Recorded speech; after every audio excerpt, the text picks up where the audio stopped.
Terlebih lagi, amal-amal sunnah ini ya, juga akan mendatangkan cinta Allah subhanahu wa ta'ala. Dan kalau Allah sudah mencintai kita, misal, maka tidak kita samakan Allah subhanahu wa ta'ala dengan makhluknya. Kalau Allah sudah mencintai kita, berarti semuanya Allah akan kasih. Baik, Assalamualaikum warahmatullahi wabarakatuh. Alhamdulillah, wassalatu wassalamu ala rasulillah. Segala puji dan puja kehadirat Allah subhanahu wa ta'ala, juga salawat dan taslim kepada Nabi besar Muhammad sallallahu alaihi wa ala alihi wa sahbihi wasallam. Kembali saya ingatkan, mungkin sebagian orang pada saat mendengar sholat sunnah atau puasa sunnah atau ibadah sunnah, mungkin mereka selalu menganggap persepsinya, oh sunnah, seakan-akan sunnah itu tidak penting atau mungkin memiliki kedudukan yang kurang di mata dia. Padahal sebenarnya sunnah ini adalah perintah Allah dan Rasulnya. Dia juga bagian daripada syariat. Sunnah itu ibaratnya kalau orang bekerja adalah prestasi-prestasi tambahan. Orang yang lembur, mereka akan mendapatkan tambahan jabatan, misalnya gaji atau bonus, ya. Dan sangat rugi kalau seandainya orang tidak menginginkan ini, walaupun dia tidak berdosa. Misal ada orang yang tidak mau sholat malam, tidak mau sholat duha, tidak mau menjaga sholat sunnah rawatib, qabliyah dan ba'diyah misalnya, atau sholat wudu, sholat taubat, dia tidak berdosa. Tetapi sangat banyak keutamaan yang hilang dari dia. Sudah pernah kita sampaikan, salah satu manfaat sholat sunnah atau ibadah-ibadah sunnah adalah dia penyempurna dari amal wajib kita bila nanti pada hari kiamat ada kekurangan. Disebutkan dalam hadis yang sahih, kata Nabi SAW, awal amal dihisab hari kiamat adalah solat. Kalau dia baik, beruntunglah orang tersebut. Kalau dia rusak, maka rugilah dia. Dalam riwayat lain, amal-amal wajib itu, solat wajib ini akan membantu amal-amal yang lain. Kalau dia baik dan sempurna. Dan kalau dia rusak, maka akan mengganggu amal yang lain. Lalu Allah subhanahu wa ta'ala berfirman kepada para malaikatnya, kalau seandainya solat wajib seorang hamba di hari kiamat, mungkin ada yang lalai, lupa wudu, intinya punya kekurangan. Maka Allah berfirman kepada para malaikatnya, cobalah cek dan lihat amal sunnahnya, solat sunnahnya. Bila ada, maka akan disempurnakan kekurangan solat wajibnya. Dan kita tahu tentunya kalau amal wajib atau solat wajib itu tersempurnakan, berarti secara otomatis kita akan lolos di timbangan amal dan berarti hadiahnya adalah surga. Berarti di sini besar sekali peran daripada solat sunnah itu. Dan kata Nabi SAW, dan itu berlaku pada semua amal yang lainnya. Jadi sedekah akan menyempurnakan kekurangan zakat, puasa sunnah akan menyempurnakan puasa wajib, umroh akan menyempurnakan haji. Semua ini manfaatnya sangat besar. Dan kita usahakan menilai perbuatan seperti ini secara akumulatif. Maksudnya, mungkin kalau Bapak Ibu melihat, oh satu kali sholat sunnah. Contoh misalnya tadi ada sholat qabliyah dan ba'diyah duhur. Sudah kita pelajari di beberapa bab yang sebelumnya. Yang kata Nabi SAW, siapa yang menjaga 4 rakaat sebelum dan sesudah duhur, maka Allah akan haramkan baginya api neraka. Mungkin pada saat orang meninggalkan sekali saja. Oh tadi cuma sholat duhur saja atau kemarin hanya sholat duhur. Tidak mengerjakan qabliyah dan ba'diyah. Dia mungkin berhitung-hitung, oh saya cuma kehilangan 4 rakaat sebelum dan 4 rakaat sesudah. Dan angka 4 ini dikecilkan oleh dia. Padahal sebenarnya kalau kita akumulasi dalam 1 minggu misalnya. 1 minggu berarti ada 7 kali duhur. 7 dikali 4 rakaat qobliyah dan 4 rakaat ba'diyah. Berarti sudah lebih dari 50 rakaat lebih. Bagaimana kalau sebulan, bagaimana kalau setahun, bagaimana kalau sudah 10 tahun, si A misalnya mengerjakan sholat qabliyah dan ba'diyah duhur, dan si B tidak mengerjakannya. Berapa akumulasi ribuan pahala sholat yang kehilangan dari si B?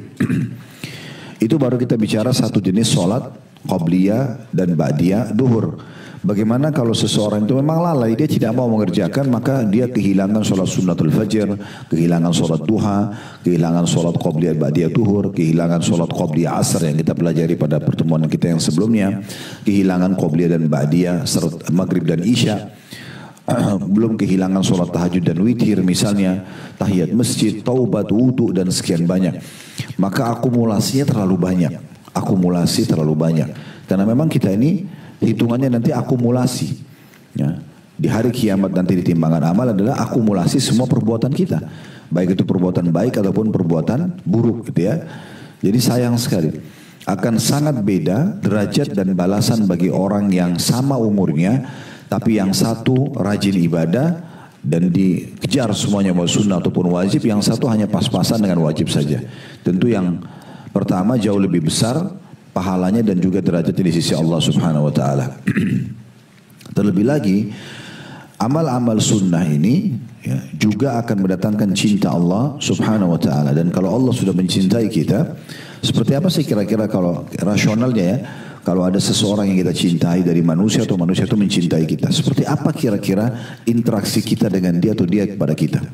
Saya yakin kalau kita mencintai seseorang, kita akan coba memenuhi kebutuhannya, kita akan selalu menjaga perasaannya, kita akan memberikan, kita akan menjauhi apa yang membuat dia tidak suka gitu ya. Jadi kita memenuhi kebutuhannya, kita menjaga apa yang dia tidak suka gitu ya. Dan kita harus selalu memberikan yang terbaik kepada dia. Misal, maka tidak kita samakan Allah SWT dengan makhluknya. Kalau Allah sudah mencintai kita, berarti semuanya Allah akan kasih. Dan itu diraih dengan ibadah-ibadah sunnah. Sebagaimana sabda Nabi SAW dalam hadis qudsi, Allah berfirman, dan seorang hamba terus mendekatkan diri kepadaku dengan amal-amal sunnah sampai aku mencintainya. Kalau aku sudah mencintainya, aku akan menjaga pendengaran dia gunakan untuk mendengar, penglihatan dia gunakan untuk melihat, tangan dia gunakan untuk menjamah, kaki dia gunakan untuk melangkah. Dan kalau dia memohon ampun kepadaku, aku ampuni. Kalau dia berdoa, maka aku akan kabulkan. Berarti kan ada efek-efek manfaat yang luar biasa dari amal sunnah. Rasionalnya, kalau kita sedang kerja di satu perusahaan, kemudian kita menjadi seorang staf yang sangat rajin. Semua pekerjaan kita kerjakan dengan baik yang merupakan standar atau SOP perusahaan. Namun ada pekerjaan-pekerjaan tambahan yang ditawarkan, boleh siapa saja yang mau ambil, siapa yang tidak juga bebas. Kemudian dia pun mengambilnya. Kira-kira seperti apa gambaran perusahaan kepada pegawai yang punya loyalitas seperti ini? Dia mau kerja lembur dengan pegawai yang tidak mau kerja lembur. Saya yakin kita sepakat, pimpinan perusahaan akan jauh lebih suka dengan pegawai yang punya loyalitas. Dia mau bekerja lembur, dia mau meluangkan waktu dan energinya ekstra gitu ya. Nah seperti itu kurang lebih gambaran amal-amalan sunnah. Maka jangan dianggap remeh Bapak Ibu sekalian ya. Karena bab-bab seperti ini, kadang-kadang kita membaca langsung yang paling pertama syaitan bisikan itu seakan-akan masa sih harus dibahas gitu kan. Atau ya udah saya sudah tahu sholat qobliyah asar atau sholat qobliyah dan ba'diyah maghrib seperti yang akan kita bahas sebentar lagi, atau duhur atau subuh dan seterusnya. Padahal sebenarnya ini adalah memang amal-amal yang kita butuhkan. Mempelajari hal-hal seperti ini dan menerapkan dalam hidup lebih kita butuhkan daripada apapun yang berhubungan dengan urusan dunia ini. Apakah itu makanan, minuman, tempat tidur, obat-obatan yang kita butuhkan biasa untuk menjaga jasmani kita. Karena ini adalah makanan ruh kita. Ilmu dan amal-amal saleh adalah makanan ruh. Banyak orang yang dia perhatikan hanya jasmaninya tapi dia lupa ruhanianya ya. Padahal sebenarnya kalau ruh itu kuat, jasadnya akan ikut kuat. Tidak bisa sebaliknya. Ya, tidak bisa sebaliknya. Ada banyak orang jasadnya, jasmaninya oke, sehat tapi ruhnya lemah. Orang seperti ini sedikit diterpa ujian ya, ataupun ada gangguan dalam hidupnya, maka dia akan jatuh ya. Berapa banyak orang yang sudah mencapai dari prestasi dunia di dunia barat sana, sudah menjadi orang yang terkenal, hartanya melimpah, ujung-ujungnya bunuh diri. Ujung-ujungnya meninggal dalam kondisi mabuk dan segala macam. Karena mereka memang tidak punya kekuatan ruh ya. Atau mungkin dengan meninggal orang yang dicintai atau kehilangan satu proyek sudah cukup membuat stres yang luar biasa. Karena ruhnya lemah. Tapi kalau ruh itu kuat, maka semua akan bisa tertangani dan tertanggulangi dengan sangat mudah. Nah ini poin-poin yang kita ingin titik beratkan dalam pembukaan kita. Jadi jangan pernah anggap remeh amalan sunnah ya. Dan seseorang itu kalau sibuk dengan amal sunnah, ini pernah kami titik beratkan, maka dengan izin Allah amal wajibnya akan terjaga. Itu dengan otomatis. Kalau kita misalnya sudah ibu dan bapak selalu sibuk kejar sholat qobliyah, sholat ba'diyah, sholat duha, sholat malam, otomatis sholat wajib pasti terjaga. Karena nggak masuk akal orang mengerjakan amal sunnah baru wajibnya ditinggalkan. Kan tidak mungkin orang sholat qobliyah, duhurnya nggak dikerjakan, itu nggak mungkin. Jadi kalau kita sibukkan diri dengan amal sunnah, dan kita terus paksakan diri untuk menjadikan sebagai sebuah program, dipastikan amal wajibnya akan terjaga. Sebagaimana juga kalau kita terbiasa meninggalkan hal yang makruh aja, misalnya makan dan minum berdiri, contoh, itu sudah akan membuat kita akan lebih jauh daripada yang haram. Akan lebih jauh dari yang haram. Makanya kepekaan terhadap amal sunnah atau larangan yang sifatnya makruh walaupun tidak berdosa, itu justru penyelamatan terhadap amal-amal wajib kita untuk dikerjakan dan meninggalkan apa yang Allah haramkan yang bisa mendatangkan konsekuensi hukuman dari pelanggaran tersebut. Nah ini harus difahami baik-baik Bapak Ibu sekalian, sehingga pelajaran-pelajaran seperti ini hadis demi hadis kita pelajari. Sekarang kita sudah sampai, insya Allah siang ini kita akan bahas nomor 1129 hadis. Lebih dari 1000 hadis kita sudah pelajari, lebih dari 1100 hadis ini secara nomor urut. Tapi dengan syarah dan penjelasan itu sudah jauh lebih banyak daripada ini. Ini sayang sekali kalau seandainya dia hanya berlalu begitu saja dan tidak diterapkan, karena kita anggap ya sudahlah, yang penting saya sudah dengar di pengajian, yang penting saya sudah tahu. Itu nggak cukup. Ya, ilmu itu didengarkan, kemudian direnungi, kemudian dipraktikkan. Ini 3 hal harus bersatu, satu kesatuan. Kalau mau sempurna keberkahannya, maka harus seperti itu. Baik, saya akan bacakan bab nomor 201 ini, bab sholat sunnah sebelum dan sesudah maghrib. Kata Imam Nawawi rahimahullah, pada bab-bab sebelumnya telah disebutkan hadis Ibnu Umar dan hadis Aisyah radhiyallahu anhum ajmain yang sama-sama sahih bahwa Nabi SAW biasa sholat 2 rakaat setelah maghrib. Hadis nomor dikuatkan sekarang dengan hadis nomor 1129 dari Abdullah bin Mughaffar radhiyallahu anhu dari Nabi sallallahu alaihi wasallam, beliau bersabda, "Shallu qabla al-maghrib qala fi ats-tsalitsati liman syaa." Salatlah sebelum maghrib, beliau mengulanginya 3 kali, dan pada kali yang ketiga beliau bersabda bagi yang menghendakinya. Hadis ini diriwayatkan oleh Imam Bukhari. Sebelum kita panjang lebar membahas hadis ini, kita kembali dulu, ada di situ footnote nomor 707 dan 708. Ya. Lihat nggak? Dia disebutkan hadis Ibnu Umar, di sebelahnya ada angka kecil 707. Lihat ya. Oke, di bawahnya lagi dan hadis Aisyah 708. Itu ada footnote di bawah, hadis Ibnu Umar itu di nomor 1105, sementara hadis Aisyah di nomor 1122. Nah, di sini Imam Nawawi rahimahullah maksudnya, walaupun judulnya adalah mempelajari solat qobliyah dan ba'diyah maghrib, beliau tidak mau mengulangi lagi hadis tentang solat qobliyah maghribnya, karena menurut beliau ba'diyahnya ya, ba'diyah maghribnya, karena ba'diyah maghrib sudah disebutkan di bab sebelumnya, masuk dalam sunnah rawatib 12 rakaat yang kalau dikerjakan akan dapat istana di surga, kalau masih ingat ya. Nah, sekarang kita review dulu, kita kembali dulu ke sana, karena kita sekarang di nomor 1129. Coba kita kembali ke 1105 ya. Hadis nomor 1105 yaitu hadis Abu Hurairah radhiyallahu anhu berhubungan dengan masalah ini. Itu tepatnya ada di halaman 711 ya, 711.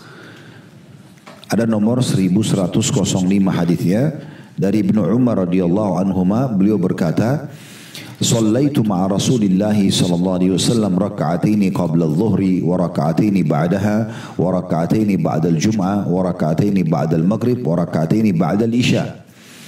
Saya sholat bersama Rasulullah SAW 2 rakaat sebelum duhur dan 2 rakaat sesudahnya, 2 rakaat setelah sholat Jumat, 2 rakaat setelah maghrib. Nah, ini jadi saksi bahasan kita, karena di bab yang kita pelajari 201 itu adalah tentang perintah dan keutamaan sholat qobliyah dan ba'diyah maghrib.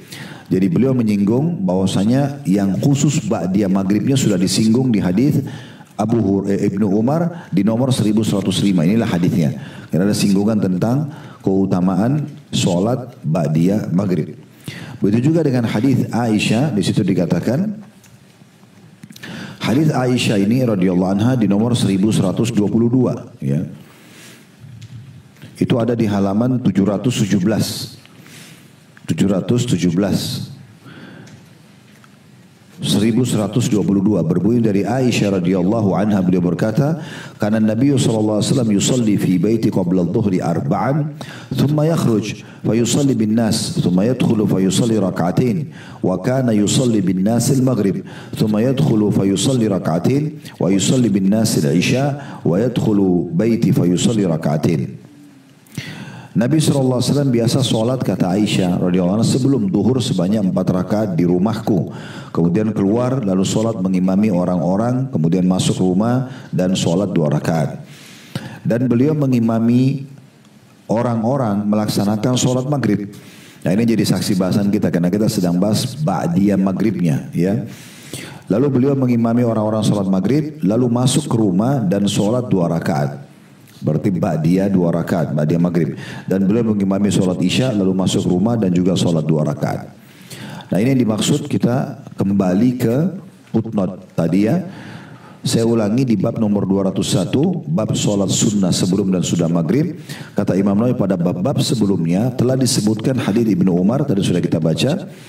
Kemudian dan hadits Aisyah radhiyallahu anha ajma'in yang sama-sama sahih bahwa Nabi SAW biasa sholat 2 rakaat sesudah maghrib. Nah jadi hadits yang kita pelajari pada siang ini 1129 cuma membahas qobliyah maghribnya. Karena tadi ba'diyah maghrib sudah disinggung di bab sebelumnya. Jelas sampai sini ya? Baik. Sekarang kita masuk mengambil pelajaran dari hadits nomor 1129 tentang sholat qobliyah maghrib. Ini penting sekali untuk kita singgung karena sebagian masjid saya pernah masuk, Bapak Ibu sekalian, begitu habis azan langsung iqamah dia, seakan-akan tidak ada qobliyah maghrib. Saya tidak tahu ini argumentasinya dari mana gitu.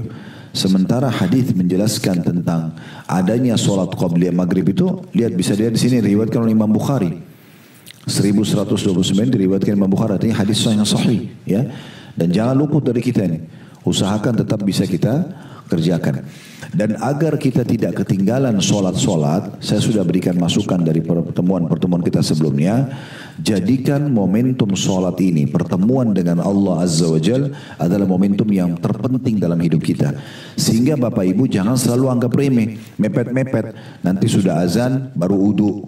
Akhirnya ketinggalan sholat qobliyah, ketinggalan doa mustajab antara azan dan iqamah, ketinggalan takbiratul ihram pertama imam. Ini karena kelalaian. Saya sudah pernah singgung, kalau ingin perbaiki apapun, perbaiki dari sholat. Kalau dia baik, maka akan baik yang lainnya. Apapun yang Bapak Ibu ingin raih dan cita-citakan dari Allah Subhanahu wa Ta'ala, apapun yang kita ingin perbaiki dari kehidupan dunia dan akhirat, kita mulai dari sholat. Coba disiplin kerjakan sholat dengan 3 poin yang pernah saya sampaikan: tepat waktu, tepat gerakan, dan tepat bacaan. Ini kesimpulan daripada khusyuk. Begitu azan sudah selesai, udah di sejadah tinggal sholat. Ya, jawab dulu muadzin, sholat qobliyah, kemudian berdoa antara azan iqamah, dan jangan ketinggalan takbiratul pertama imam. Ini tepat waktunya. Tepat gerakan sesuai dengan ajaran Nabi SAW. Yang terpenting gerakannya sesuai dengan Nabi, dan tumaknina, ketenangan full, sepenuhnya, konsentrasi. Tenang aja, takbiratul ihram tenang, rukunya tenang. Setelah betul-betul sendi semua kembali pada tempatnya, baru i'tidal, tenang juga, baru sujud dengan tenang, sampai salam dinikmati semua gerakan tersebut, tepat gerakan. Yang ketiga tepat bacaan, baca juga dengan tenang, ya jangan buru-buru. Ya, kita baca iftitahnya dengan tenang, kemudian kita baca al-fatihahnya dengan tenang, dinikmati aja setiap ayat-ayat tersebut karena setiap hurufnya ada 10 pahala gitu ya. Sampai selesai kita salam. Nah di sini kita baru memberikan maksimal hak sholat tersebut. Ya. Jadi kita perlu memahami baik-baik tentang masalah ini. Baik, kita ambil faedah pertama dari hadis nomor 1129. Adanya perintah dari Nabi SAW untuk sholat sebelum maghrib. Dan itu Nabi SAW ulangi sebanyak 3 kali. Maksudnya sholatlah sebelum maghrib, sholatlah sebelum maghrib, sholatlah sebelum maghrib. Kalau perkara ini tidak penting atau tidak terlalu penting dalam agama, Nabi tidak perlu ulangi 3 kali. Cukup Nabi motivasi sholat, ada sholat qobliyah maghrib misalnya. Tapi di sini kalau kita lihat sallu, ini menggunakan fi'lu amr, perintah, kata perintah dalam bahasa Arab. Kalian semua kerjakanlah. Nah, kalau Anda mencintai Allah dan Rasulnya, Anda memang mau menjadi seorang muslim yang baik dan sejati, jangan sia-siakan ini. usahakan tidak luput dari kita sholat qobliyah maghrib ini, karena memang perintah langsung dari Nabi sallallahu alaihi wasallam. Pelajaran yang kedua, hukumnya sunnah sholat ini karena Nabi menutup yang ketiga setelah mengucapkan dan memerintahkan kita sholat, beliau mengatakan liman sya'. Kenapa di sini kita katakan hukumnya sunnah sementara Nabi sudah gunakan fi'lu amr, ya? Kata perintah. Biasanya salah satu bentuk wajibnya satu perbuatan kalau ada kata perintah langsung. Kayak gini kan sollu, ya. Contoh misalnya tentang mencontohi Nabi solat, sollu kama ra'aitumuni usolli. Solatlah sebagaimana kalian lihat aku solat. Berarti tidak boleh orang solat kecuali harus seperti solatnya Nabi Muhammad SAW. Kalau tidak nggak diterima, gitu kan? Baik waktunya, baik gerakannya, baik bacaannya dan seterusnya. Nah, di sini walaupun menggunakan fi'il amr, tapi penutupan dari hadits ini yang kata Nabi SAW, liman sya', bagi yang menginginkan, ini yang menandakan dia sunnah. Karena Nabi SAW tidak berhenti sampai perintah saja. Nabi cuma bilang kerjakan sholat sebelum maghrib, ya. Tapi Nabi ikutkan penutupannya dengan mengatakan bagi yang menginginkan. Nah, bagi yang menginginkan berarti dia hukumnya sunnah. Cuma sudah kami jelaskan dari pembukaan, sunnah pun tetap, ya, perintah Allah dan Rasulnya, dan itu bentuk ketaatan kita kepada Allah, ya. Hadis nomor 2 dalam bab ini, dan ini urutan 1130 dari awal belajar berbunyi dari Anas radhiyallahu anhu, beliau berkata, laqad ra'aitu kibara ashabi Rasulillah sallallahu alaihi wasallam yabtadiruna sawariya indal maghrib. Saya pernah melihat sahabat-sahabat senior Rasulullah SAW berebut tiang-tiang masjid di waktu maghrib. Di situ ada footnote tentunya nomor 710, yakni Masjid Nabawi. Maksudnya tiang-tiang Masjid Nabawi. Hadis ini diriwayatkan oleh Imam Bukhari, hadis sahih juga. Kita langsung ambil pelajaran dari hadis ini. Yang pertama, kedudukan Anas radhiyallahu anhu, karena beliau menceritakan tentang kejadian ini, ya.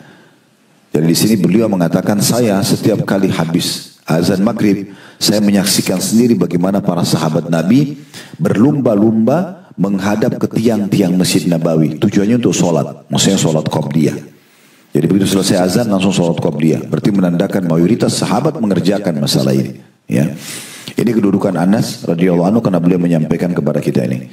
Pelajaran yang kedua, pentingnya kedudukan sholat qobliyah maghrib dan bagaimana para sahabat berlumba-lumba untuk mengerjakannya.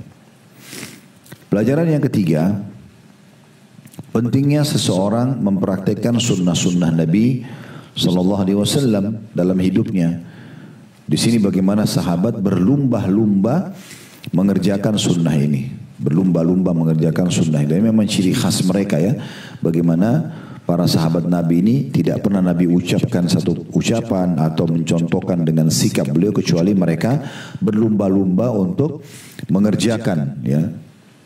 Kemarin baru selesai tabligh akbar Sabtu tentang serial Abdullah bin Umar radhiyallahu anhu, itu luar biasa. Beliau terkenal dengan sahibut ta'assi, orang yang sangat fanatik, tanda kutip di sini, dengan sunnah-sunnah Nabi SAW. Bahkan budak beliau yang merupakan muridnya juga dan dibebaskan, namanya Nafi', mengatakan waktu ditanya bagaimana sholat malamnya Abdullah bin Umar, beliau langsung mengatakan kalian tidak akan mampu untuk mengikutinya. Lalu dia jelaskan, karena Abdullah bin Umar itu berwudu setiap kali habis sholat. Jadi kalau kita misalnya sholat tahajud 11 rakaat, kita kan wudunya cuma sekali selama tidak batal, kan. Kalau Abdullah bin Umar tidak begitu. Beliau sholat 2 rakaat salam, ini wudu tadinya sholat. Begitu selesai salam, wudu lagi untuk sholat 2 rakaat yang selanjutnya. Karena ingin mendapat pahala di situ. Karena sholat yang pertama berdiri sendiri. Sekarang dia wudu lagi untuk sholat yang kedua. Salam, wudu lagi untuk sholat yang ketiga. Begitu terus. Artinya kalau kita hitung sholat tahajud dengan witir itu 11 rakaat, berarti 6 kali salam. Karena 2 rakaat, 2 rakaat, 2 rakaat, 2 rakaat, 10 rakaat, 1 rakaat witirnya. Berarti 6 kali salam. 6 kali beliau berwudu. Ya. Bagaimana beliau radhiyallahu anhu itu kalau minum dengan gelas itu 1 wadah, baca bismillah, dilepas alhamdulillah. Minum lagi bismillah, lepas lagi alhamdulillah. Begitu seterusnya. Begitu luar biasanya mereka menjaga sunnah Nabi SAW. Dan orang yang seperti ini pasti kita akan temukan hidupnya akan selalu terkontrol karena memang mengikuti panduan. Ini mengikuti SOP yang benar, gitu ya. Sehingga semuanya dari sunnah kepada sunnah-sunnah yang lain. Nah seperti itulah. Itu ciri khasnya para sahabat ya dalam mengerjakan ini. Pelajaran yang keempat, pentingnya seseorang kalau sholat itu menggunakan sutra. Ini pernah kita jelaskan ya. Sutra itu artinya sesuatu yang Bapak Ibu letakkan di depan kita, antara tempat sujud kita, antara tempat sujud dengan tempat itu, sutra itu. Ya. Kalau di sentimeter kan antara 45-46 cm sampai lebih dari itu. Mungkin bisa kalau Bapak Ibu di rumah itu dinding, di masjid mungkin tiang. Kadang-kadang beberapa masjid siapin ada kayak kayu tulisannya sutra, atau mungkin Bapak Ibu di ranjang misalnya, atau mungkin tas kita ya. Ini meletakkan sutra, ini bagian daripada hal dianjurkan ya dalam pendapat sebagian ulama, dan kami pun cenderung dengan pendapat ini tentunya adanya sutra ya. Walaupun ada sebagian ulama yang melemahkan beberapa hadisnya, tapi ada juga yang mensahihkannya ya. Maka kami cenderung dengan pendapat menggunakan sutra. Ya, ini cukup panjang lebar, banyak sekali hadis-hadis berhubungan dengan masalah itu. Dan salah satu pendukung tentang masalah sutra adalah hadis ini, hadis Bukhari, di mana para sahabat disaksikan oleh Anas bin Malik, begitu selesai azan mereka berlumba-lumba menuju ke tiang-tiang Masjid Nabawi untuk jadikan sebagai sutranya. Mereka sholat menghadap itu. Dan pernah kita jelaskan juga hadis Nabi SAW tentang masalah kalau orang siapapun yang akan melewat memutus antara kita dengan sutra ya. Misalnya ini sempat saya sholat, ini adalah ujung sejadah dan ini kita letakkan satu sutra depan kita. Antara kita dengan sutra ini nggak boleh ada yang putus. Ya. Kata Nabi SAW, kalau ada yang mau lewat maka tahanlah. Kita berikan isyarat dengan tangan. Jadi sambil sholat kita tahan. Kalau dia lewat jauh di depan sana atau lewat di belakang ya sudah. Gitu kan. Kalau dia menolak kata Nabi SAW maka pukullah. Ya. Diingatkan gitu karena tidak boleh dia paksa lewat. Tentu ada pendapat ulama kalau hukum ini tidak berlaku di Masjidil Haram ya, karena memang nggak memungkinkan. Karena orang lalang tempat tawaf, makanya kita juga harus cari tempat sholat yang tenang buat kita itu ya. Tapi kalau di rumah, di masjid kita di Indonesia ini mudah sekali kita untuk menahan orang ya. Nah supaya tidak terjadi hal-hal seperti ini juga paling aman kita cari tiang-tiang masjid atau tembok ya.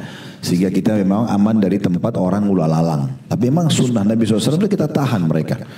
Kata Nabi SAW, tahanlah. Kalau dia tetap ngotot mau lewat, pukullah karena syaitan bersamanya. Karena memang mau mengganggu, ya, mau mengganggu. Ada sebuah riwayat yang pernah juga kami ingat pelajari, itu kalau kita lagi sholat, kemudian ada yang mau lewat, maka boleh kita merapat, ya, ke sutra itu. Kalau salah itu hadis tentang masalah kucing atau hewan gitu ya. Kalau mau melewati, memutus sutra itu, maka kita merapat ke sutra itu supaya dia lewat dari belakang. Supaya jangan ada yang memutus antara kita dengan tempat sujud kita. Nah seperti itulah. Ini manfaat-manfaat daripada sutra. Ini bagian daripada sunnah Nabi alaihi salatu wassalam. Jadi kalau Bapak Ibu lagi sholat, saya lihat masih banyak orang yang tidak melakukan sunnah ini. Mereka sholat di masjid misalnya, sholat sunnah. Dia sebenarnya bisa maju, cari tempat yang dia bisa merapat. Tapi dia sholat di tengah-tengah masjid. Jadi orang lalang di depan dia. Ini sayang banget itu ya. Harusnya memang dia mengambil adab ini. Ini pelajaran terakhir yang kita ambil dari hadits nomor 1130, tepatnya pelajaran keempat tentang hukum sutra dan sebaiknya seorang muslim menjadikan sutra antara dia dengan tempat sujudnya. Hadis nomor 3 dalam bab kita, nomor 1131 dari awal belajar berbunyi masih dari sahabat yang sama dari Anas radhiyallahu anhu, beliau berkata, "Kunna nusalli ala ahdi Rasulillah sallallahu alaihi wasallam rak'ataini ba'da ghurubi syamsi qabla al-maghrib." Faqila, "Akana Rasulullah sallallahu alaihi wasallam shallahuma?" Qala, "Kana yarana nusallihima falam ya'muruna wa lam yanhana." Pada masa Rasulullah SAW kami biasa sholat 2 rakaat setelah terbenamnya matahari sebelum maghrib. Maksudnya habis azan maghrib. Ditanyakan kepada Anas bin Malik, apakah Rasulullah SAW melakukan sholat 2 rakaat itu? Anas menjawab, beliau melihat kami sholat tetapi beliau tidak memerintahkan dan tidak melarang kami. Diriwayatkan oleh Imam Muslim. Kita langsung ambil pelajaran pertama dari hadis ini, yaitu kedudukan Anas radhiyallahu anhu. Sekali lagi karena sahabat ini yang menyampaikan kepada kita kronologis hadis yang sudah sering kita ulangi di kelas kita ini. Kalau ada sahabat yang menjadi penyebab menceritakan ya, kisah kejadian di masa Nabi, kita jadikan sebagai keutamaan beliau. Kemudian yang kedua, pelajaran penting juga, adalah pentingnya seseorang menukil ilmu yang dia ketahui selama sumbernya benar. Di sini Anas bin Malik mengatakan, kami di masa Rasulullah SAW biasa mengerjakan sholat setelah terbenam matahari sebelum maghrib. Maksudnya sebelum sholat wajib maghrib, gitu ya. Nah itu yang dinukil ilmunya di sini. Selama kita sudah tahu ilmunya, jangan hanya cukup di diri kita saja. Karena Nabi Muhammad SAW bersabda, "Ballighu anni walau ayat." Sampaikan dariku walaupun sebuah ayat. Dan dalam Islam kita diberikan kesempatan Bapak Ibu sekalian untuk menambah amal soleh kita di jenis ibadah yang sama. Sudah pernah kami sampaikan itu dengan dua cara. Yang pertama, marketingkan. Pasarkan itu, sampaikan ke orang lain, ya. Daripada kita sholat maghrib sendiri, misalnya, ajak orang lain. Ajak anak-anak di rumah, ajak pembantu rumah, asisten rumah tangga, ajak siapa saja, pasangan hidup. Ayo maghrib yuk sholat misalnya. Ya. Nah itu kan mengajak orang lain. Nanti kalau kita sholat, misal angka sholat itu 10, semua orang yang kita ajak tadi dapat angka 10 juga, tapi kita akan diberikan oleh Allah karena kita marketingkan tadi, tanda kutip marketingnya sini ya. Maka kita akan panen pahala semua orang yang kita ajak tadi. Maka kenapa harus sendiri, gitu kan? Sebarluaskan itu, sampaikan kepada orang lain. Ini cara yang sangat efektif untuk meraih pahala di jenis ibadah yang sama dengan energi sama dengan waktu yang sama. Daripada kita dapat pahala satu, lebih baik dapat pahala banyak. Ya. Share aja di grup kita. Waktu sholat misalnya, rutin kita kirimkan jadwal puasa misalnya, atau apa saja itu ya. Itu semua akan sangat bermanfaat. Mungkin 1, 2 orang, 10 orang, 20 orang ikutin, kita akan panen pahalanya. Itu cara pertama, melipat gandakan pahala. Cara kedua, mengemas ibadah itu. Masih ingat gak saya sampaikan dulu ini? Ya. Mengemas ibadah penting.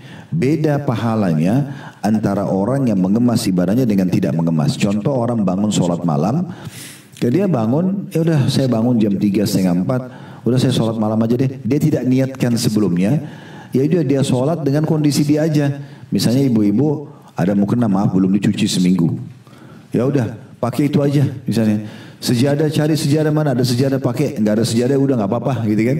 Terus baca surah yang mana saja yang terlintas di benak kita. Nah ini karena tidak diprogramin sebelumnya. Kalau orang mengemasnya, dia sebelum tidur sudah niat memang mau sholat malam. Niatnya ini memberikan pahala itu. Ingat hadits Nabi SAW, sampai niat mengerjakan satu perbuatan baik dan dia belum sempat mengerjakannya akan dicatatkan satu pahala lengkap. Kalau dia kerjakan, maka akan dicatatkan 10 kali lipat, bahkan sampai 700 kali lipat, tergantung kadar keikhlasan dia, gitu kan? Dan dia juga sudah siapin misalnya mukenahnya yang bersih, dicuci khusus sholat malam. Sejadahnya dibubui parfum misalnya minyak wangi bersih. Misal dia sudah tentukan surah yang dia mau baca misalnya. Bapak-bapak mungkin siapin kopiahnya, kokonya, dia udah kemas itu. Maka beda pahalanya dengan orang yang tadi asal sholat saja. Nah seperti itu. Beda pahalanya, orang memang programin, saya setiap bulan akan keluarkan uang misalnya 1 juta, 10 juta untuk sedekah. Dia memang programin dan dikemas sama dia.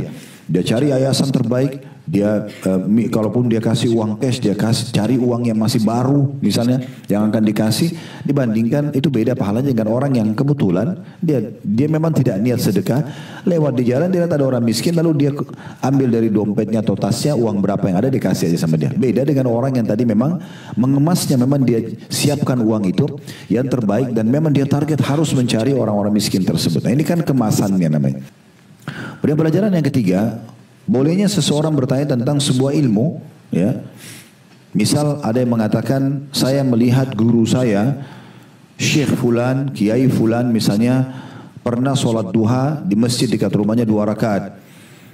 Nah boleh orang bertanya misalnya, apa atau misalnya dia mengatakan, si murid ini mengatakan, saya biasa sholat duha di masjid dekat rumah dan itu kami diajarkan oleh guru kami Kiai Fulan atau Ustadz Fulan misalnya.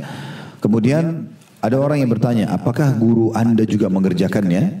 Enggak ada masalah, itu boleh bertanya. Di sini kan ditanyakan itu kepada Anas.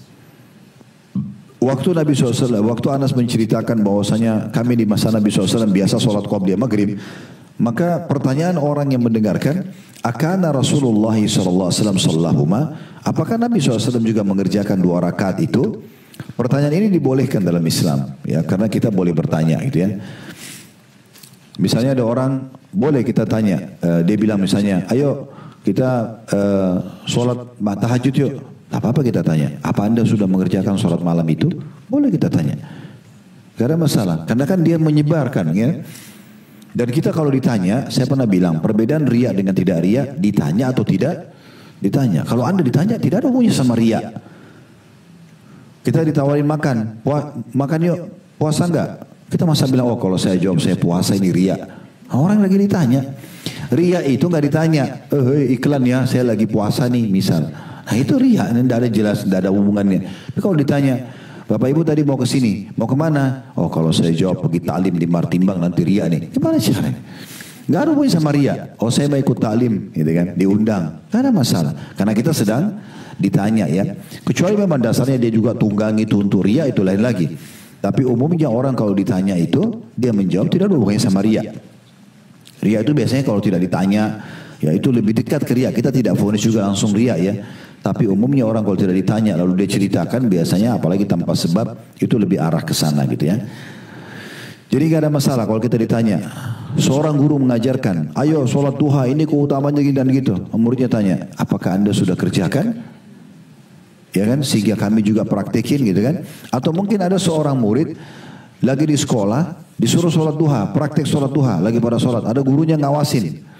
Gurunya gak sholat misalnya atau belum sholat. Lalu muridnya nanya, apa Pak Guru nggak sholat misalnya?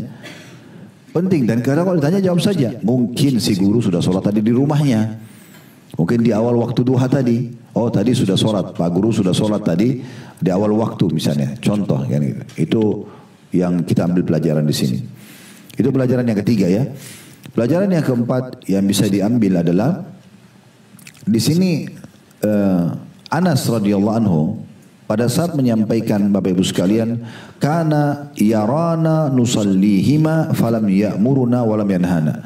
Nabi SAW melihat kami mengerjakan sholat itu, qobliyah maghrib, ya, dan beliau tidak memerintahkan dan tidak melarang kami. Statement ini menjadi pelajaran sendiri. Statement ini berarti menandakan bukan Nabi SAW tidak mengerjakannya. Tetapi Anas menjelaskan tentang apa yang dia tahu. Karena kan tadi ditanya, apakah Nabi ikut mengerjakan itu?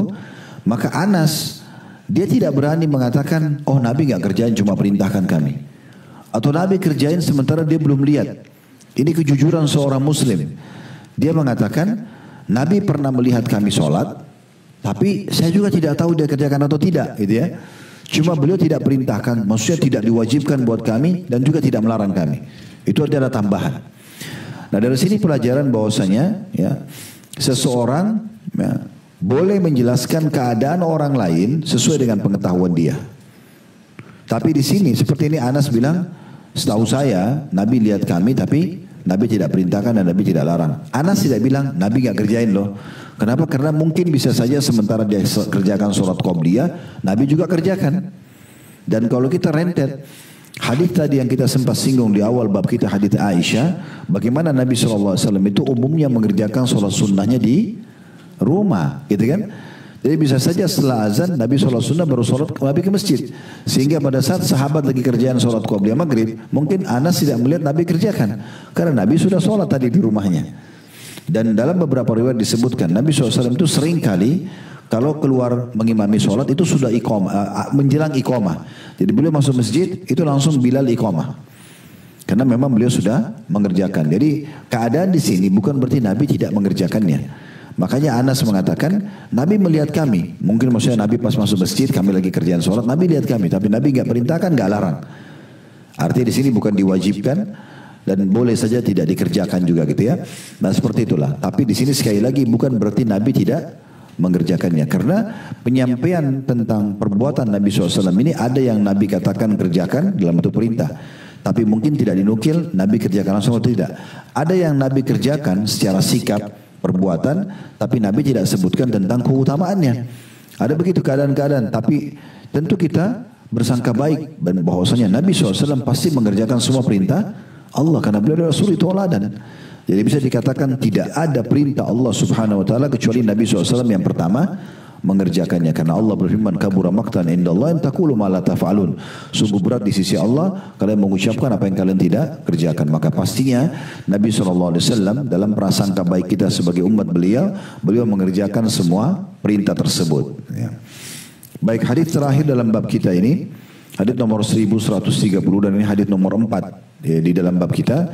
Masih dari sahabat yang sama, Anas radhiyallahu anhu, beliau berkata, "Kunna bil Madinah fa idza adzana al muadzinu li salatil maghribi ibtadara as-sawari faraka'u rak'atain hatta inna ar-rajula al-ghariba la yadkhulu al-masjida fayahsabu anna as-salata qad sulliyat min kathrati man yusallihima." Kami di kota Madinah, maksudnya di masa hidup bersama Nabi SAW, apabila muadzin telah selesai mengumandangkan azan maghrib, orang-orang berebut tiang-tiang masjid lalu sholat 2 rakaat qobliyah. Hingga orang yang asing yang mungkin belum pernah, bukan penduduk Madinah, orang yang pendatang dari ke Madinah, ketika masuk masjid mengira bahwa sholat maghrib telah dimulai karena banyaknya orang yang melakukan sholat 2 rakaat tersebut. Diriwayatkan oleh Imam Muslim. Riwayat ini memberikan kepada kita pelajaran seperti tadi. Yang pertama, kedudukan Anas radhiyallahu anhu karena beliau menceritakan kepada kita kejadian ini. Yang kedua, tentunya adanya anjuran untuk memuliakan kota Madinah. Karena di sini katakan kami di kota Madinah, dan memang Madinah ini punya keutamaan tersendiri, ya. Kota yang sangat mulia dan memiliki banyak sekali, belasan bahkan puluhan hadis tentang keutamaan kota Madinah. Di antaranya kita dianjurkan untuk tinggal di sana, ya, dan juga meninggal dan hidup di sana. Kata Nabi SAW, siapa yang bisa meninggal di Madinah maka meninggallah. Dan juga dalam hadis lain, siapa yang sabar dengan kesulitan dan suka duka hidup di Madinah maka dia akan mendapatkan syafaatku pada hari kiamat. Dan sekian banyak keutamaan tentunya kota Rasulullah SAW. Dan di sini Anas bukan menyebutkan asal-asalan saja kunna bil Madinah, kami waktu tinggal di Madinah, karena beliau ingin menyampaikan sekaligus ini kota mulia loh, ya, kota Nabi, ya. Karena bisa saja beliau tidak sebutkan ini, beliau langsung bisa masuk bahwasanya di Madinah itu orang kalau di masa Nabi SAW kalau sudah selesai azan para sahabat sholat qobliyah selesai, gitu kan. Tapi penyampaian ini pasti punya pesan tertentu. Saya melihat seperti itu. Maka ada kedudukan kota Madinah sendiri karena beliau menyebutkan itu. Artinya ini terjadi di Madinah loh, di Masjid Nabi, di kota mulia, maka contohilah. Nah, seperti itu, ya. Pelajaran yang ketiga yang bisa diambil, bahwasanya pentingnya ada muadzin, azan pada tepat waktu. Dan ini juga sudah pernah kita singgung di bab azan, seingat saya, ya. Jadi memang waktu sholat itu yang menentukan adalah muadzin, sementara iqamah yang tentukan imam. Sementara iqamah yang tentukan imam, ya. Jadi muadzin itu punya syarat-syarat, diantaranya dia harus mengenal waktu sholat, dia harus azan tepat waktu, gitu, ya. Dan ini orang yang paling terpercaya di antara kaum muslimin. Karena dia kalau sembarangan azan bisa masalah nih, ya. Misalnya dia azan telat misalnya sementara subuh sudah masuk, sementara bulan Ramadan misalnya, ini kan jadi masalah, orang lewat dari waktunya. Atau dia azan sebelum maghrib, orang akhirnya buka puasa, contoh, padahal sebenarnya belum masuk waktunya. Atau orang sholat ternyata belum masuk waktu, ya. Atau orang akhirnya kebablasan lewat waktu yang lama karena dia belum azan, ya. Masalah nanti iqamah nggak ada masalah. Mau panjang waktunya pun antara azan iqamah boleh. Kita pernah jelaskan bagaimana riwayat yang menyebutkan Nabi SAW pernah telat keluar waktu mau sholat subuh sampai sedikit agak terang, gitu, ya. Walaupun belum terbit matahari. Kemudian beliau pun mengimami sholat. Lalu beliau berkata kepada para sahabat, sungguhnya aku mengetahui kalian sudah menunggu dan banyak orang-orang sudah menyelesaikan sholat dari tadi. Tapi selama kalian menunggu di sini, maka kalian dianggap sedang ribat, sedang berjaga-jaga di jalan Allah, gitu, ya. Menunggu antara azan iqamah. Artinya iqamah lama pun tidak ada masalah. 15 menit, 20 menit, setengah jam, itu nggak ada masalah. Memberikan kesempatan muslimin untuk datang dan mengerjakan sholat di situ, ya. Dan iqamah ini miliknya imam, sebagaimana dalam hadis, ya. Jadi muadzin nggak boleh buru-buru iqamah sampai imam tetapnya, ya, datang. Itu yang terjadi di masa Nabi SAW. Kecuali si imam ini, dan ini kami sarankan semua yang jadi imam untuk menitik beratkan masalah ini. Dia sepakat sama muadzinnya, pokoknya kalau durasi 5 menit saya nggak datang, maka iqamah saja. Bisa digantikan misalnya. Nah seperti itulah ya. Karena kalau dia tidak bahasakan berarti tidak ada iqamah sampai dia datang. Makanya disepakati. Dan sekarang sudah ada jam digital yang bisa menentukan durasi iqamah. Nah itu sangat baik ya, sangat baik. Ini pelajaran yang bisa kita ambil yang ketiga. Pelajaran yang keempat, pentingnya sutra ya di dalam sholat seperti tadi yang sebelumnya. Sebagaimana di potongan hadits, ibtadaru as-sawariya. Ya mereka setelah selesai azan berlumba-lumba mencari tiang-tiang untuk sholat supaya ada sutranya. Itu pelajaran yang keempat ya. Pelajaran yang kelima, adanya sunnah sholat qobliyah maghrib 2 rakaat. Di sini dikatakan faraqo rakaatin. Lalu mereka para sahabat yang berlumba-lumba cari tiang itu untuk sholat 2 rakaat.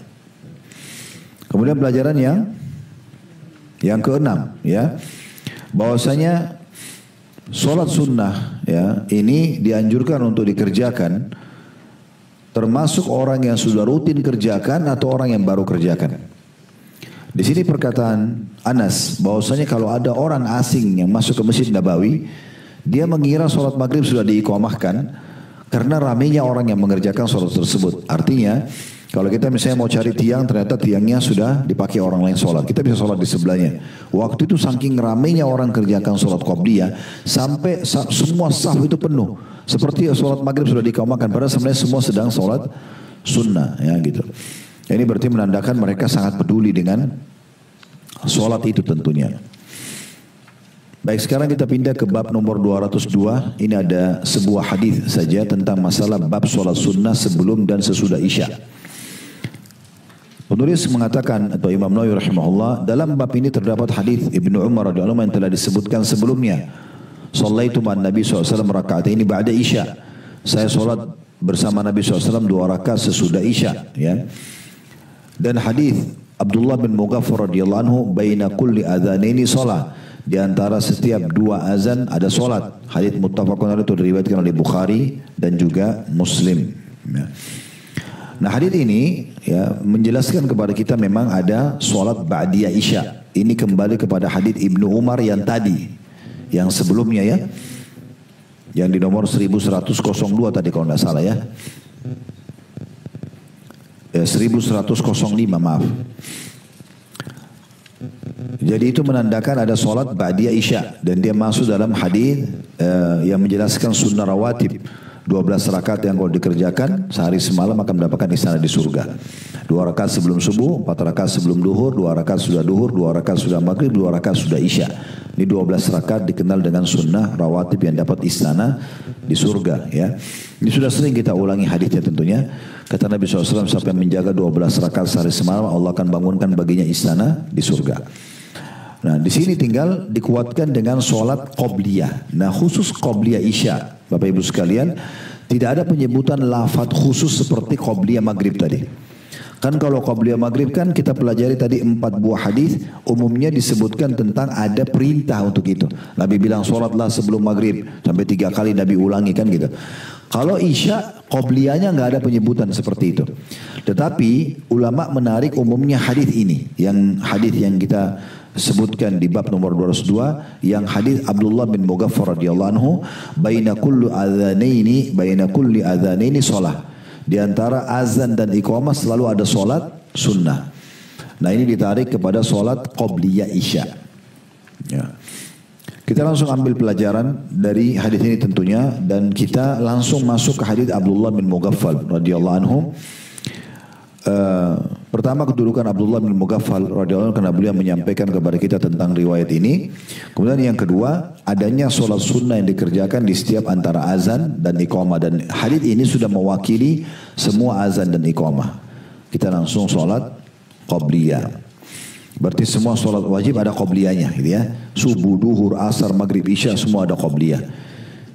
Cuma kalau ba'diyah itu ada pengecualian. Subuh dan asar tidak ada ba'diyahnya. Baik, sekarang kita masuk ke bab selanjutnya, bab nomor 203, bab sholat sunnah Jumat. Ya. Dalam bab ini kata Imam Nawawi rahimahullah ada hadis Ibnu Umar radhiyallahu anhu yang telah disebutkan sebelumnya, itu ada footnote nomor 713. Sama hadisnya ya, 1105. Yang tadi sudah kita bacakan di bab sebelumnya ya. Kalau Abdullah bin Umar mengatakan radhiyallahu anhu bahwasanya Nabi SAW salat ya 2 rakaat sesudah Jumat gitu ya. Dan hadis itu diriwayatkan oleh Bukhari dan Muslim. Sekarang kita masuk ke hadis nomor pertama dalam bab ini, nomor 1133 dari Abu Hurairah radhiyallahu anhu. Beliau berkata, Rasulullah SAW bersabda, "Idza shalla ahadukumul jum'ah falyusalli ba'daha arba'an." Apabila salah seorang di antara kalian melaksanakan salat Jumat, maka hendaklah dia salat sesudahnya 4 rakaat. Diriwayatkan oleh Imam Muslim. Jadi kalau hadis Ibnu Umar tadi, Bapak Ibu sekalian kalau masih connect ini ya. Jadi yang di bab tadi sebelumnya, di hadis pertama, di awal bab nomor 200 tadi 1, itu disebutkan kalau hadis disebutkan hadis Ibnu Umar di nomor 1105. Nah di situ ada rincian tentang solat-solat tersudah, di antaranya solat ba'diyah Jumat ya, 2 rakaat tapi di situ disebutkan. Nah tapi di sini Imam Nawawi mendatangkan hadis lain yang menunjukkan bahwasanya solat ba'diyah Jumat itu 4 rakaat. Jadi mirip dengan ba'diyah duhur, mirip dengan ba'diyah duhur.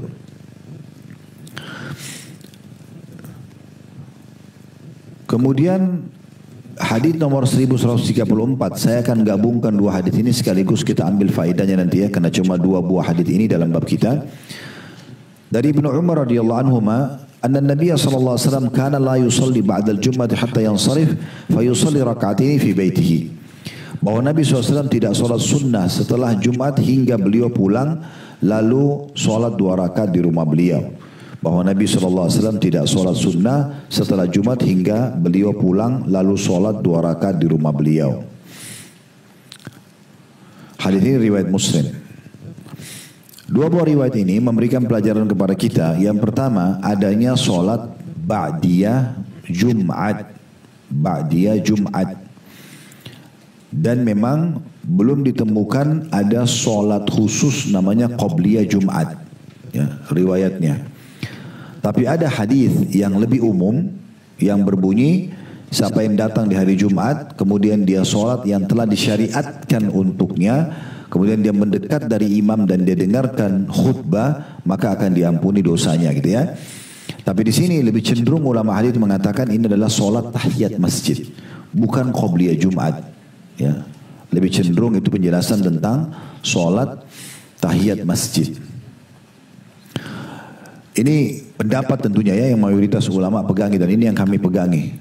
Makanya masjid-masjid yang berpegang pada pendapat ini pasti tidak ada sholat qobliyahnya gitu ya.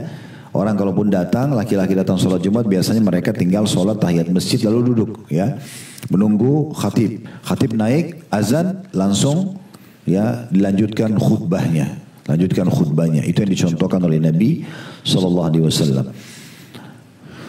Jadi pelajaran pertama adalah adanya sholat ba'diyah Jumat.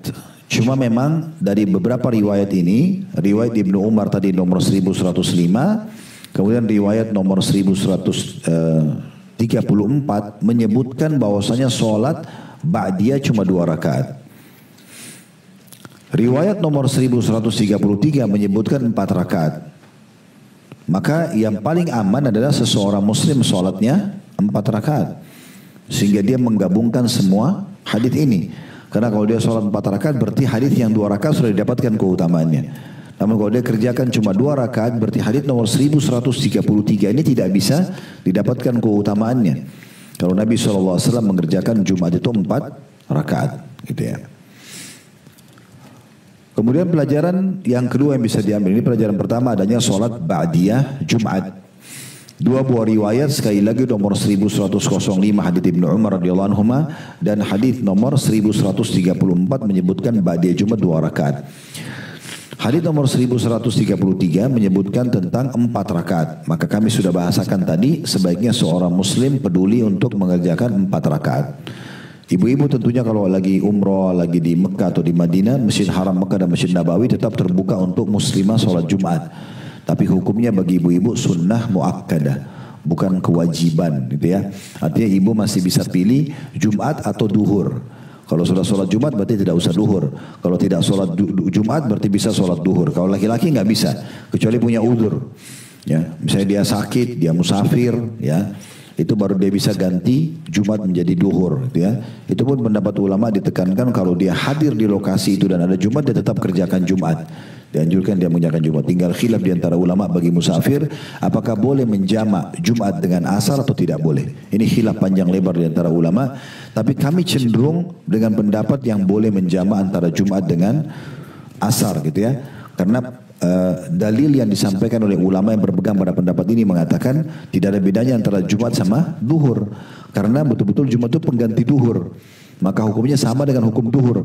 Kalau duhur sama asar bisa dijamak, maka Jumat juga sama asar bisa dijamak. Ini dalilnya. Tentu ada pendapat yang lain mengatakan tidak bisa, ya. Jumat, kalau Jumat ya Jumat saja, nanti asar dikerjakan di waktu asar. Tapi kami cenderung dengan pendapat tadi yang pertama yang kami sampaikan. Baik, pelajaran ketiga yang bisa diambil kedudukan Ibnu Umar radhiyallahu anhuma, di mana beliau menyampaikan kepada kita riwayat nomor 1134. Pelajaran yang keempat, pentingnya seseorang menjaga sholat sunnahnya di rumah. Ya. Di sini Nabi SAW sholat Jumat di masjid, kemudian setelah itu beliau menuju ke rumahnya lalu sholat di rumahnya. Dan ini sejalan dengan hadis Nabi SAW bahwasanya beliau bersabda, sholat seseorang dari kalian paling afdal dikerjakan di rumahnya kecuali sholat wajibnya. Ini bagi laki-laki ya. Kalau bagi perempuan, ibu ya, tetap lebih afdal wajib dan sunnah di rumah. Tapi kalau bagi laki-laki, yang wajib di masjid, yang sunnah di rumah. Dan ada hadis yang menjelaskan sholat sunnah yang dikerjakan di rumah itu bisa mendapatkan 25 kali lipat pahala dibandingkan sholat di masjid, gitu ya. Jadi kalau tidak darurat banget gitu ya, tidak terdesak sekali, sebaiknya laki-laki itu sholat sunnah qobliyah dan ba'diyah di rumah, baru dia sholat wajib di masjid. Tapi kalau dia khawatir kehilangan sholat wajib, kehilangan sholat pertama, jangan. Misalnya musola dekat rumah atau masjid itu cepat sekali iqamahnya, maka kita tetap ke masjid, bapak ke masjid dulu, nanti sholat qobliyah di sana, gak ada masalah gitu ya. Kalau masih keburu, kita tahu misalnya, oh di sana durasinya 10 menit. Pas selesai azan dan dekat, misalnya kayak rumah ini sama musola di depan, misalnya dekat banget, maka itu gak ada masalah, kita sholat di rumah dulu. Ya. Kalau ba'diyah umumnya tidak ada alasan untuk tidak sholat di rumah ya, kecuali memang kita dari masjid langsung jalan ke acara misalnya, itu tidak ada masalah. Tapi kalau enggak, maka sebaiknya kita memilih untuk sholat di rumah sebagaimana dicontohkan oleh Nabi SAW.